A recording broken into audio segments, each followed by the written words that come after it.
السلام علیکم reader and listeners. Urdu novels library میں آپ کا ڈھیر سارا ویلکم. رمز جنون ایپیسوڈ 50 کا پارٹ 2 لے کر حاضر ہوئی ہوں. اگر آپ نے ابھی تک میرے اس چینل کو سبسکرائب نہیں کیا جلدی سے سبسکرائب کر دیں، لائک اینڈ شیئر کریں اور اپنی کامنٹ باکس میں لازمی دیں. چلیں سٹارٹ کرتے ہیں. حیدر خان کی بڑی سی گاڑی حاکم خان کی حویلی میں داخل ہوئی تھی. وہ اپنی سیاہ شال کندھوں پر چٹکتے اپنے گھنے بالوں میں زخمی ہاتھ کی انگلیاں پھیرتے ہوئے تیز تیز قدموں سے داخلی دروازے سے اندر داخل ہوتے زنان خانے میں داخل ہوا. حیدر خان کو دیکھتے رقیہ خانم صوفے سے اٹھتی تیزی سے حیدر خان کی طرف بڑھی تھی.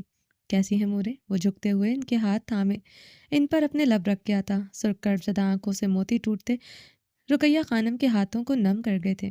تمہارا مورے کا ہر سانس تم پر واری جائے حیدر خان، وہ نم لہجے میں بولتے اس کے چوڑے سینے سے لپٹ گئی تھی. حیدر خان انہیں اپنے چوڑے سینے سے لپٹاتے ہوئے اپنی سرخ آنکھیں حاکم خان پر ٹکائے ہوئے تھا، جو اپنی آن بان پرسنالٹی کے ساتھ سفید شلوار قمیض پر براؤن مردانہ شال کندھوں پر ڈالے صوفے پر بیٹھے سپاٹ سا چہرے کے ساتھ انجان سے بنے بیٹھے اپنے گھنی مونچھوں پر ہاتھ پھیر رہے تھے، جیسے ان کا یہاں کسی سے کوئی تعلق ہی نہ ہو. حیدر خان چاہ کر بھی ان کے چہرے پر کوئی جذبہ ڈھونڈ نہ پاتا تھا. ہر جذبہ ان کے مغرورانہ سحر انگیز نقوش پر مفقود ہوتا تھا. اس نے آخری بار حاکم خان کو اپنے بابا کے روپ میں 21 سال پہلے دیکھا تھا، جس دن رائنا خان حاکم خان کے ساتھ ملازمہ بن کر ان کی حویلی میں داخل ہوئی تھی. وہ اپنے بابا کو کھو چکا تھا. 13 سال کی عمر میں وہ حاکم خان کو کھو چکا تھا. اس نے آخری بار حاکم خان کے چہرے پر مسکراہٹ بھی آج سے 21 سال پہلے ہی دیکھی تھی، جب تک وہ رائنا خان ان کی زندگی میں داخل نہیں ہوئی تھی. السلام علیکم بابا جان. حیدر خان رقیہ خانم کے سر پر نرمی سے لب رکھتے انہیں اپنے حصار سے آزاد کرتے ان کے سامنے صوفے پر بیٹھا. وعلیکم السلام. حاکم خان سرد انداز میں جواب دیتے ہوئے اپنے سامنے پڑے چائے کا کپ اٹھائے لبوں سے لگا گئے تھے. آپ کی بہت ذمہ داری، آپ کے سر کا بوجھ آپ کے بیٹے حیدر خان نے اپنے سر سے بھی بوجھ کی طرح اتار کر پھینک دیا. بابا جان. وہ اپنے ہاتھوں کی انگلیاں ایک دوسرے میں پھنسائے تھوڑا سا جھکتے ہوئے اپنے سرخ نمزدہ آنکھیں حاکم خان کی سپاٹ آنکھوں میں گاڑ گیا. حاکم خان بنا کسی تاثرات کے چائے کا کپ لبوں سے لگائے گھونٹ گھونٹ پر رہے تھے. پوچھیں گے نہیں بابا جان کون سا بوجھ آپ کا میں نے اتار کر پھینک دیا جو آپ کو کانٹے کی طرح ساری عمر چپتا رہا؟ حیدر خان نے ان کا سرد سپاٹ چہرہ دیکھتے چپتے لہجے میں سوال داغا. اولاد بڑی ہو جائے، خاص طور پر بیٹے بڑے ہو جائیں، ان سے باپ سوال جواب کا حق کھو دیتا ہے.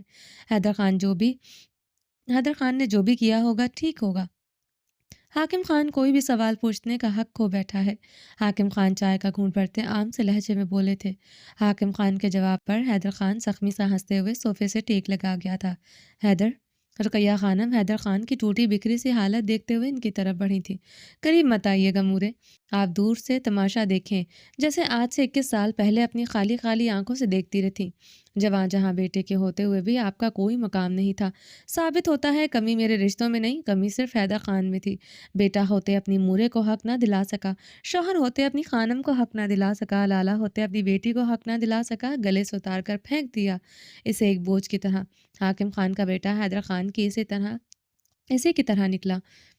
حیدر خان چہرہ ہاتھوں میں چھپائے پھوٹ پھوٹ کر رو دیا تھا. حاکم خان کے ہاتھوں میں چائے کی پیالی لرزی تھی. وہ اپنے ہاتھوں کی کپکپاہٹ چھپائے ویسے ہی سر تنے ہوئے نقوش کے ساتھ بیٹھے تھے. حیدر میرا بچہ. رقیہ خانم دہلتے ہوئے حیدر خان کی طرف بڑھی. قریب مت آئیے گا مورے، میرے قریب مت آئیے گا. حیدر خان چیخا تھا. رقیہ خانم روتے ہوئے وہیں پر رک گئی تھی. میں حاکم خان کی طرح نکلا. ساری عمر یہ زرمش کے وجود سے انکاری رہے اور کل رات میں انکاری ہو گیا.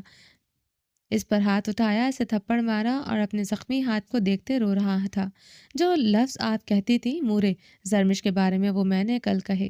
وہ اپنے زخمی ہاتھ پر اپنی سرخ آنکھیں گاڑے ہوئے تھا. پتا ہے کیا کہا مورے میں نے؟ حیدر خان نے اپنی زخمی نگاہیں اب رقیہ خانم پر گاڑی تھی. رقیہ خانم دل پر ہاتھ رکھے حیدر خان کو دیکھتے زاروں قطار رو رہی تھی. ان کا بھاری وجود لرز رہا تھا. زندگی میں اگر کسی کی محبت ملی تھی تو صرف حیدر خان کی ملی تھی. تبھی تو حیدر خان کو کھونے سے ڈرتی رہی. اسے صرف اپنا بنا کر رکھنا چاہا تھا. اسی حق ملکیت کی وجہ سے وہ حیدر خان کو آج کھو بیٹھی تھی. میں نے کہا مورے. وہ ہنسا تھا، کرب زدہ زخمی سی ہنسی. مورے بالکل ٹھیک کہتی ہیں. تمہارے بارے میں جیسے رائنا خان تھی تم ویسے ہی ہو، دھوکے باز، شاطر. برسوں پہلے رائنا خان نے میری مورے کی زندگی برباد کی تھی، آج تم نے حیدر خان کو منہ دکھانے کے لائق نہیں چھوڑا۔ دل تو کر رہا ہے تمہارے سینے میں گولیاں داغ دوں، مگر میں ایسا نہیں کروں گا۔ میں تمہارا ولی بنوں گا، میں بڑے بھائی کا فرض نبھاؤں گا، میں تمہیں ابھی اور اسی وقت آریان خانزادہ کے نکاح کرتے رخصت کروں گا، مگر تم سے اپنا ہر تعلق توڑتے ہوئے۔ حاکم خان کے ہاتھ میں پکڑا چائے کا کپ شدت سے لرزنے لگا تھا۔ اب کی بار وہ اپنے ہاتھوں کی کپکپاہٹ چھپا نہ پائے تھے۔ اس کا نکاح کر کے میں نے اسے رخصت کر دیا، اس پاگل آریان فارس کبیر خانزادہ کے ساتھ۔ حیدر خان نے حاکم خان کی آنکھوں میں اپنی سرخ آنکھیں گاڑتے کہا تھا۔ چائے کی پیالی گرتی حاکم خان کے سفید سوٹ کو داغدار کر گئی تھی۔ حیدر خان گہرے سانس لیتے حاکم خان کی آنکھوں میں آنکھیں گاڑے ہوئے تھا، جو تیزی سے بھینگی تھی۔ حاکم خان کی آنکھوں میں نمکین پانی دیکھتے وہ ہنس دیا تھا۔ اب وہ ہنستے ہوئے صوفے کے ساتھ ٹیک لگائے اس کی سطح پر سر رکھ گیا تھا۔ مجھے نہیں پتا آج سے 21 سال پہلے حاکم خان نے آریان فارس کبیر خان کے ساتھ کیا کیا۔ مجھے اتنا پتا ہے 21 سال پہلے کے وقت نے پلٹتے ہوئے حاکم خان کے چہرے پر آخر تھپڑ مار ہی دیے۔ ان تھپڑوں کی شدت نے آج حاکم خان کی سپاٹ آنکھیں آنسوؤں سے بھر دی۔ وہ ہنستا ہی جا رہا تھا۔ حاکم خان صوفے کے بازوؤں کو سختی سے جکڑ گیا تھا۔ حاکم خان کی ان سپاٹ آنکھوں سے آنسو گرتے بہت جلد ان کے گالوں کا حصہ بنیں گے۔ جس دن زرمش مر جائے گی جیسے رائنا خان مر گئی، وہ چہرہ دونوں ہاتھوں میں چھپائے شدت غم سے چیخا تھا۔ حاکم خان صوفے سے اٹھتے تیزی سے اپنے کمرے کی طرف بڑھ گئے تھے۔ کوئی بھی ان کے قدموں کی لڑکھڑاہٹ نہ دیکھ سکا تھا۔ حاکم خان اپنے کمرے میں داخل ہوتے دروازے کو اندر سے لاک کر گئے۔ وہ لڑکھڑاتے قدموں سے اپنی راکنگ چیئر پر گرتے جھولنے لگے تھے۔ براؤن مردانہ شال ان کے ایک کندھے پر پڑی زمین کو چھو رہی تھی۔ حاکم خان کی ان سپاٹ آنکھوں سے آنسو گرتے بہت جلد ان کے گالوں کا حصہ بنیں گے۔ جس دن زرمش مر جائے گی جیسے رائنا خان مر گئی، وہ چیئر پر جھولتے چھت پر اپنی آنکھیں گاڑے ہوئے تھے۔ پرکشش سپاٹ آنکھوں سے آنسو گرتے ان کے گالوں کا حصہ بنے تھے۔ وہ یکدم پھوٹ پھوٹ کر رو دیے تھے۔ کوئی جانتا ہی نہیں تھا پچھلے 21 سالوں سے ان آنکھوں سے دریا بہتا تھا۔ حاکم خان کے سامنے 2 فیمیل گارڈز کھڑی تھیں، جو دیکھنے میں کافی مضبوط اور کرخت سی تھی۔ میری غیر موجودگی میں تم دونوں سائے کی طرح رائنا کے ساتھ رہو گی، اسے ایک پل اکیلا نہیں چھوڑنا، یاد رکھنا۔ اس نے حویلی سے باہر قدم رکھا، میں تم دونوں کو گولی مار دوں گا۔ حاکم خان نے ان دونوں کو دیکھتے سختی سے کہا، آپ فکر نہ کریں سر، میم ہماری موجودگی میں کہیں نہیں جا سکتی۔ میں ان میں سے ایک فیمیل گارڈ سپاٹ سنجیدہ لہجے میں بولی، یہ بات ابھی یاد رکھنا، اس حویلی میں کیمرے ہیں ہر جگہ، یہاں تک میرے کمرے میں بھی۔ تم دونوں سائے کی طرح میری بیوی کے قریب رہو گے، مگر تم لوگوں کا سایہ بھی میری بیوی کو نہ چھوئے۔ وہ سگریٹ کی کش لیتے برفیلے لہجے میں بولا، جی سر، جو آپ کا حکم، جو آپ کہیں گے ویسا ہی ہوگا میڈم، غیر موجودگی میں مکمل ہماری ذمہ داری ہوگی۔ وہ دونوں بیک وقت بولے تھے، ابھی تم دونوں کا انتظام انیکسی میں ہے، میری غیر موجودگی میں تم لوگ رائنا کے ساتھ والے کمرے میں ٹھہرو گی۔ حاکم خان کی بات پر وہ سر ہلا گئی تھی۔ ابھی تم لوگ جاؤ یہاں سے۔ وہ سگریٹ ایش ٹرے میں مسلتے ہوئے وہ دونوں فیمیل گارڈز اس بات میں سر ہلاتے حویلی سے نکل گئی تھی۔ حاکم خان اپنا سگریٹ کیس اور لائٹر اٹھائے اپنے کمرے کی طرف بڑھ گیا تھا۔ وہ کمرے میں داخل ہوا تو رائنا خان کمرے میں نہیں تھی۔ حاکم خان خود پر ضبط کرتے ٹیرس کی طرف بڑھا۔ وہ سیاہ ویلوٹ کی لانگ فراک میں ملبوس، اپنے سنہرے بال اپنی نازک کمر پر بکھرائے بنا کسی شال کے کھڑی تھی۔ حاکم خان اپنی شال اتارتے ہوئے رائنا خان کے وجود پر لپیٹتے ہوئے اس کا رخ نرمی سے اپنی طرف موڑ گیا تھا۔ رائنا خان کی بھیگی ہیزل گرے خالی آنکھوں میں دیکھتے حاکم خان بے چین ہوا تھا۔ کب تک خود کو اور مجھے اذیت دیتی رہو گی رائنا؟ حاکم خان نرمی سے بولتے اپنے دہکتے لب اس کی پیشانی پر رکھ گیا تھا۔ آپ کو کیسے اذیت دے رہی ہوں حاکم خان؟ آپ تو دن رات اپنا حق مجھ سے لیتے اپنی اذیت بھی میرے اندر منتقل کر دیتے ہیں۔ رائنا زخمی سے مسکرائی تھی۔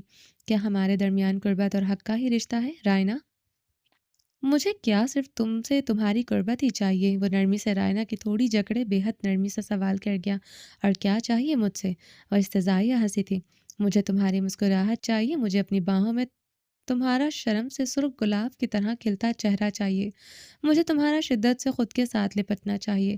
حاکم خان گمبھیر لہجے میں بولتے اس کے گلابی ہونٹوں کی گہرائی پر نرمی سے لب رکھ گیا تھا، جہاں 2 دن پہلے اس نے بہت شدت سے اپنا جنون اتارا تھا۔ رات بھر میری دھڑکنوں سے لپٹے مجھے خود میں سماتے۔ حاکم خان کو مجھ پر ترس نہیں آتا، وہ مجھ سے مزید ایمان کر رہا ہے۔ رائنا خان استضاعیہ مسکراتے ہوئے رخ پلٹ گئی تھی۔ کیا چاہتی ہو تمہارے قریب نہ آیا کروں؟